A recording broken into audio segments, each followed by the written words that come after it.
هوایي ګولۍ راغلی ده او هغې صاحبزاده په سینه کې سوری کړی دی او بچه مې سړی نه جوړي زه پوه شم چې ده ناروغ پرواز وکړو. زه دا وایم چې د صاحبزاده د مور به څه حال وي. بسم الله الرحمن الرحیم.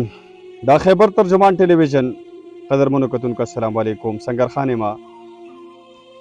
او صاحب بیا یو هوایي ګولۍ راغله او هغې څلور بچي یتیمانان کړل، یوه تر سرې کونډه شوه. دغه شانته کې پلار هم ودرېدل او مور هم ودرېدل او وروڼه هم ودرېدل. قدرمنو دا زه له 410 شب قدر یو ورکوټی کلی دی په هغې کې موجود یم. دغه چې څه واقع شوې ده نو په دغې باندې اول خبرې کوو. څنګه یې جي؟ ښه یو الحمدلله. دا چې هلک وفات دی ستا ورور دی که نه؟ او جي دا زما ورور دی. د ده څه نوم و؟ د ده صاحبزاده. صاحبزاده نوم یې و. ستا نه کشر و مشر و؟ زما نه جي کشر و، ما پسې بل مشر دی، بیا دا درېیم نمبر دی. ښه دا درېیم نمبر دی. د کار څه کوو؟ جي دی په چوټۍ راغلی و د بهرمن نه او بس غالبا نن سبا کې به تو خو به ځان له شل چوټۍ راواغسته، کپړې مپړې ګنډلې هر څه ګنډلي. بېګا بیا کوم ما سره وایي زیاره دختر دی بلته به ترېشل وکړم، هلکه مزدوري به وکړم. ډېر ایثار شو، بلته پټي کې بهر کوم، ما سره سبزي راکوله پټي کې هلته بس همداسې ما سره ګپ شپ لګوي، مخامخ زه ناست یم بیا بلته ناسته به وایي ګولۍ راله او بس سړی ولګېدو، پاڅېدو منډه کړلې، ما ورته چې لالا ولګېدم، نورونه مې دننه پټي کې لګیا وو، بس هغې ته مې اواز وکړ، هغې ویل لالا ولې چغې وې؟ ما ویل راشه صاحبزاده ولګېدو، چې هغې راووته هغې موقع ولیده، ما ډېره منډه ترلې وکړې، ما په څوک بار بار څوک دا ګولۍ یا چا ډز یا بل څه کړي چې دې پته ولګي. هېڅ هم نه جي بیا او جي هېڅ باندې پوه نه شو. بیا مونږ په خپل چینچي ولاړو هغې کې مو واچو او ده به دا چغې ویل چې ما الټه کړې اوبه راکړې، مونږ له اوبه هم په دغه موقع ورکړي دي، هسپتال ته مې یوړو او بس دغه واقعه به در منځه وشوه او بس بیا پېښور ته لاړو، شیرو جنګۍ پورې دې ښه چغې مې غوالې، بس هاخوا په خوله ځګونه راغله، بس بیا خاموش شو. صحیح. واده شوی دی؟ او جي او څو بچي دي؟ 4 بچي دي جي. 4 بچي دي. او بهر ملک سعودي کې و چېرته؟ او جي سعودي کې وو. ستاسو کور خپل دی؟ جي او زموږ اوس ځان له کوره اخیستی دی او بس علم جوړ کړو، 3 میاشتې کېږي کډه مو راوړی جي. ده په پیسو به هم جوړ کړی که نه؟ او جي بس مونږ خو زمیندارو کې خو هېڅ هم نشته. کورونه نه جوړېږي خبره او ده. جي او زمیندارو کې سړی ځان نشي قرضونه نشي ختمولی. صحیح. داسې به د صاحبزاده به څه ارمان و چې کور به جوړېږي او په خپل کور کې به سره سکون خوب وکړم، خو دغه ارمان یې ځان سره قبر ته یوړو. جي عجیبه غوندې کار را سره وکړو، ډېر افسوس، ستړی راغی ستړی لاړ. زه دې خلکو ته دا یم چې دا ولې هوایي ډزې کوي چې داسې هوایي ډزې کېږي، د دې حکومت له څه دغه پکار دی چې داسې یو مور پلار ته د دد رسي. حکومت ته مه وایه، هېڅ هم ورته مه وایه. د هغې غوږونو کې داسې مالوچ پراته دي که نه چې که ته ورته په غوږ کې خوا کې چغې مو ووایې نو هغې ته نه رسي. ته خو لا ډېر لرې دی. قدرمنو دغه ډز چېر چا کړی؟ خو تاسو د دې ماشومې په مخ باندې دې اوښکو ته وګورئ. د دې نه هوایي ګولۍ پلار اخیستی دی.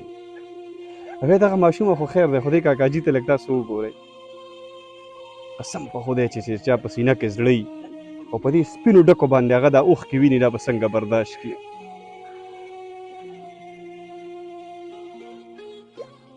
هوایي ډزې دې کولې، که په خوشحالۍ دې کړي نو دغه خوشحالي دې په اور پسې شه.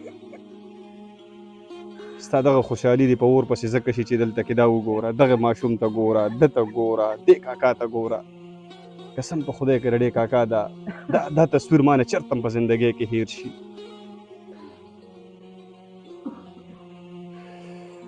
هسپتال در سره نږدې دی دلته؟ او جي شب قدر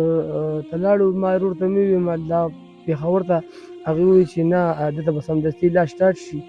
هغه پکې به بیا خامخا حکومت دی تنګول کوي، راپورټ وکړو دا وکړو څه وشو هغه وشو. بس دې کې مثال زمونږ داسې 15 منټه به تېر شوي په ډیرۍ کې د امبولانس راتلو بس مړه بس کله دې غریب باندې سخته وه کله به په څو منټه کې امبولانس راغلی یاره جي مړه امبولانس ښه ټایم واغېستو جي څونه سي ګنټه نیمه یاره ګنټه تقریبا نیمه ګنټه به یې اړولې ځکه نیمه چې ګنټه به یې اخیستې نیمه ګنټه به زمونږ بیکار اخېستې ځکه دا د شب قدر هسپتال دا جي شب قدر سره په موقع باندې امبولانس نه و امبولانس و خو اخو تاسو ورشئ نو جي موږ خو په خپل غم نو موږ هم امبولانس پسې منډې وو د چا وی چا خو دا جي سړي الله پادشاه والے وه هغلته ورشئ کاونټر والے وی واو جي هغه کوم مقامان چې کوم کسان هلته وو نو موږ بیا پرچې اخېستې وو موږ هغې پسې تلو نو بس دغه ټایم و جي هسپتال کې درته ولیکل چې ریفر ټو پېښور پېښور نو جي بس لار کې زمونږ هسپتالونه دغه دی بس دغه ساده به ته ولیکي چې ریفر ټو پېښور کروڑونه اربونه روپۍ به په هسپتال باندې لګېدلي او بیا درته ساده زر ولیکي دوه درې ټکي وایي ریفر ټو پېښور ښه بله خبره دا ستا ورورو جي بله خبره دا وه چې مریض سخي هغه څنګه ایمرجنس ته ویوړی شي او هلته هغه مطلب هلته کوم اسباب مهیا نه بل ځای ته ریفر کېږي نو هغه له پکار چې هغه وخت سره هغه ته اکسیجن چالو شي صحیح بل دا سخت مریض و دله اکسیجن د په امبولانس کې شروع نه پکار و چې دې شروع جنګې تللی دی رور مطابق خبره چې هلته سامون دوی ورته ورکړه اکسیجن نه دی لګولی هلته د بیا اکسیجن شروع کړی دی چې کله دوی ورته دا اوس خاموش شو نو دا کمزوري هم مرګ نه پس ورته اکسیجن لګولی لکه دا بیا چې اداره ته وړی دی هلته ورته مې هغه هلته ایمرجنسي کې ورته دا هوډټ شوی دی د ایکسپایر دی دا ځای او چې کوم هسپتال نه راغلي هلته به ځئ هلته واپس به تاسو پوسټمارټم کېږي رپورټ به هلته کې درج کېږي بس تاسو هلته واپس ځئ واپس بیا شب قدر هسپتال ته راغلی جی پوسټمارټم کې بیا کافي وخت تېر کړی 3 ګنټې اړولي دي او بیا دې راغلي بیا مریض واپس مړی کور ته راوړی دی صحیح ستاسو سره په دغه موقع باندې دغه ورځ باندې چېرته کې نږدې څه ښادي څه خوشحالي وه جي موږ موږ په لار هم راړو جي موږ ډز ډز نه دی لیدلی دونه پورې چې زما رونه په ټکي وو او هغې ویل لالا ته څه چغې وې نو چې ما سره لیدلی وی نو چې ویم چې یاره دې ځای نه ډاکټر فولادي پوسټمارټم رپورټ خو به راغلی که نه جي دا څه وایي چې ښه لا نه دی راغلی که دونه معلومات درته شته چې د تمانچې جي کارتوس نایم دی ګولۍ دونه پته ولګی چې زمونږ د کلي کس دی غیبا تمانچې کارتوس دی هغې وایي چې نایم ګولۍ ګزار دی او هغه هلته دی صحیح ده کاکاجي څنګه شکر الحمدلله په دې باندې صلات شکر دی د چا د لاسه ښکاره نه دی او بله دا ده چې خدای مان خدای واخیسته خدای مې صبر دی ودې ورپسې ډېر ودې ورپسې ژړل ډېر څه چا بچی مې نه دی بچی مې سره نه جوړي واته کاله خو بچی وغل بیتیا دی په سړي باندې کوي دا ټول چې بهتر څه به وکړل اوس پرېوتم او تاسو به مرسته وه او دا رالاړ چې خفه کېږم به زه اوسه پورې خو د خدمت په ما باندې اوس زما خدمت په هغه باندې شو ستا د خدمت وار راغلی نو د خاورو د لاندې نو بس خدای رانه واخیستل خو دا وایم چې خدای رانه واخیسته بس خدای دې سزا ورکړي ونه چې داسې ډزونه څوک کوي لکه دا کوم حالات باندې چې واده ښاده کې ماشین یا ټوپک به راونیسي او ډر د خدای ظالمه دغه پیسې چې د واده والا له ورکړه یو تیاره وله پې واله یو ډبی وله پې واله نغدې وله ورکړه چې ته پیاده خو یې وشي که نه چې ته دغه پیسې چې کوم د اسمان پې ولې د شیطان ملګريه نو ته به سبا الله له ته جواب ورکړې په 200 روپۍ باندې 10 د تمانچې کارتوس دي 10 دانې او کیلو مټۍ چې اخلي په 1000 روپۍ ده دغه دونه نر نه چې هغه سړي له 1000 روپۍ ورکړي بس وایي دا د 200 روپو دا 10 کارتوس ښه دي په دې به مې نوم وشي په دې نوم کوي که نه دا څلور ماشومان پاتې زموږ مرسته وه او دا د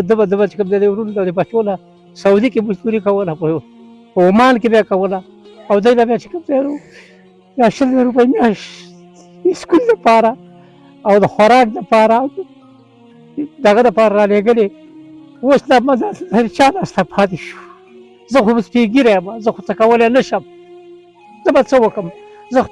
په کورسۍ کې مزد کوم او دا ماشومان بیا سرې پاتې شو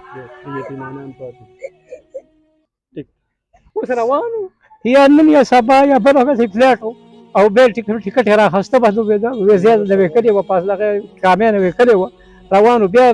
کال دوه دپاره بیا روان وو نو خدای دې سزا ورکړي د دې ماشومانو څه به زه څه کوم لس تکلیفې دي په وزن مې کړې وي جی 10 لک روپۍ په ویزه مو ورکړې. چې راتو نو 10 لکه ما ویزه نه وي کړه چې زه به دوباره وطن ته راځم او د مزدورۍ دپاره او چې راغی نو ما 10 لکه دلته نور راواغېستې شانه او په هغې مې ځان ساتو تر ننه پورې. زه 10 لک روپۍ د سعودي نه هم قرضداره شوم 10 لکه نور هم شوم او باقي بس روانه ده څونه به نور هم کېږم بس زما خو اختر راغی غم را باندې راغی او دغه ماشومان هم دلته پاتې شو. او ماشومان ته چې ګورم نو بس هر ټایم به کار هله مزه نه راکوي بس بله پلان کې مې وشتې دي څه چې پیدا وشو بس خبره ختمه. څنګه قاري صاحب الحمدلله تاسو ښه څه به راته وایي؟ بس زه خو دغه وایم چې زه د یتیمانو ته ګورم مله خبرې هم نه راځي. د تره زوی ما ته رنګ په جمعې په ورځ باندې دا ستا تره زوی چې وفات دی؟ یو ښه. ما ته یو قاري صاحبزاده ولګېدو او ته راځه ځان نه ورسوه مې پسې وی ګورې ماني هغه په موټرسایکل زه خیرونو کپړو کې په موټرسایکل ما شپه اختراع ته ځان ورسو چې راغلم دی په امبولانس کې پروت دی خو دی دا وخت کې لکه بس خبرې کوي لکه ټیک دی حالات کې نو ما هغه امبولانس ورته وویل چې لکه تکړه شه بس روانېږه خو ځه 4 دقیقې کور دی بعد هغه بس دوی مخکې نه سیستم برابر کړی روان شو مونږ نو چې کله مونږ د شیرو جنګۍ ته ورسېدو نو هغه ما ته وویل چې ما لږ اوبه راکړه ما امبولانس ورته ویل چې اوبه وایي نه اوبه بندې دي خو دا وخت کې دی اکسیجن نه و لګولی سب ډریپ چالو او اکسیجن نه و هغه چې کله ده زه پوه شم چې ده ناروغ پرواز وکړو نو زه امبولانس سایډ ته راکوز شو او ته ته پمپینګ شروع کړو حالانکه دی نه بنده وه پمپینګ دی دونه خراب کړو د رنګ تور شو یې سره بیا هغې نه پس چې کله مونږ لاړو هسپتال ته ورسېدو نو هسپتال والا چې کوم دی هغه دغه کې بند کړو نو ما ته وایي ستاسو دی مې تره زوی مې ښه شنډي کارډ پرچه مې جوړه کړه نو کم از کم یو 10-15 منټ به مونږ هلته تېر کړي وو دوی مونږ ته وایي چې به دا تاسو واپس هلته هسپتال ته بوځئ او بس دلته کوم دی دی بس مونږ واپس ریفر کوو ما یې ولې وایي دا بس تاسو خیر هلته بوځئ امبولانس والا رسه کړو راغلو دلته شفقت هسپتال ته چې کله مونږ شفقت هسپتال ته راورسېدو وروره 4 دقیقې کور دی بعد ګنټه ورو کړو چې ګنټه ورو کړو ما ته چې رکه مونږ د مړی پروت دی مونږ به جنازې ټیم دا کوو دا خو باډي نه غټ دی خراب مونږ ته کوم دی دغه کېږي دا ګرمي ده خو خیر پردی غم وي د واورې کوم دی دغه جوړي نو بس هغه دې کې چې ګنټه بس را پیدا شو ډاکټران بس زموږ څه ملګري نور راورسېدل هغوی ویل چې لکه د سړي لکه ترتیب برابر کړي لکه جلدي به کله زه یو ترنګ کوم کله بل ترنګ کوم خو لکه دوی بالکل داسې وایي چې انسان پروت دی که ځناور پروت دی د هغې نه به چې کله پسماټم د دې دنده کوئی پسماټم کوو ما چې پسماټم مه کوئ او مونږ نه په چا دعوه شته نه په چا دعوه کوئ مرده کوو او بس کیسه ختموه خو یا به تا ته وروسته مسله جوړه شي هغه کې ما ملګرو سره رابطې وکړې بس هغې وایي چې لکه بس څنګه دوی خوښې هغسې وکړه چې کله پسماټم د دنده کړو په پسماټم کې دوی په باندې 3 ګنټې تېرې کړې نو اخر زه غوسه شوم ورغلم په اول مې ورته راکېوستم هلکه مونږ ته خپل سړی راکړې ستاسو خدای کول په دې پسماټم څومران کړي سړی را ژوندی کوي غوسه کوي اوس مونږ ته دلته چې کوم دی جنازې ټایم 8 بجې مقرر کړی دی او دا یې څه کم 4 بجې دلته مونږ وایي تا دلته برابر کړې نو چې زما د غوسې نه پس د ملګرو بیا زه ونیولم دوی په باندې 3 ګنټو کې ما خپل سړی پس د پسماټم نه راویستو کاکاجي له ما خو درنه سوال هم نه دی کړی او زما د زړه م راډک او سترګو کې دومره له اوښکې راوستلې د هغې وجه دا ده چې پر سپینو ډکو باندې د چا ویښ کې وینم که نه نو زړه مې له دننه نه داسې پاره باندې غوسېږي بر حق د خلاصون نشته زه د ظالم د خطا د ځان یې خارج شوه واړه بچو ته پاتې شو وزه لیونی ده د ملګرو بیماره ده بس ځان یې زما کار هغه کار چا چې ظلم کړی خدای تباه برباد کړي ګولۍ ولې لکه اسمان ولې پټېږي نو مه وله که نه او اکثر دا اوس لا کنوازي وله شروع شوله توانچه به ورسره یا به ورسره راکشن کوټي دا داسې به ونیسي که ته خوا ته ولاړ ته خپل ځان کښېنه که نه کښېنې خدای شته تا ولي صحیح ما خو دا خبره ده ټیک قدرمنو تاسو د دوی خبرې واورېدلې دغه چې څه تفصیل دی هغه ما ستاسو مخې ته راوړو هوایي ګولۍ راغلې ده هغې صاحبزاده په سینه کې سوری کړی دی د هغه نه بیا 4 بچي پاتې شو یتیمانان شو دغه شانته کې یوه تورسرې ده چې بیماره هم ده خو هم د چا بچی ده د هغې هم صاحبزاده یو ډېر لوی د سر سوری و غم ترې لاړی هغه شانته کې دا کاکاجي د هغه والد صاحب دی د په مخ تاسو اوښکې وینئ د دې کاکا په مخ باندې اوښکې دي خوا ته چې مې دا څونه خلک ولاړ دي د ټولو په مخ باندې اوښکې دي او دا څوک چې هوایي ډزې کوي نو د دې حالاتو نه ویرېږئ لکه نن خو د دې سپین ږیرو په مخ باندې تاسو اوښکې راوستلې خو د خدای په عدالت کې ګوره انصاف شته ټیک ته چې لیټ وي خو خامخا به انصاف کیږي فیصله به کیږي چې نن د دا د صاحبزاده داجي دې نن ودردولو یو ورځ به د خپل داجي هم دردېږي ټیک ته چې ډېر وخت پس پي خو دردېږي به نن چې دا بچي ودردول دا ډاډس چې چا کړی سبا به ستا بچي هم دغه شانته کې دردېږي ځکه چې د خدای په عدالت کې انصاف شته او هغه د انصاف فیصلې کوي دا کاکاجي دې نن ودردول دغه شان به یو ورځ ستا کاکاجي هم دردېږي هغه شانته کې دا رور دی د په مخ باندې د اوښکو یو سیلاب روان دی دا خو صرف سړي دي د دوی دا حال دی زه دا وایم چې صاحبزاده د مور به څه حال وي دغه ناجوړه ښځې به څه حال وي دغه شانته کې د صاحبزاده د خویندو به څه حال وي ظالمانو ډونه لوی قیامت ته په دې خلکو باندې جوړ کړو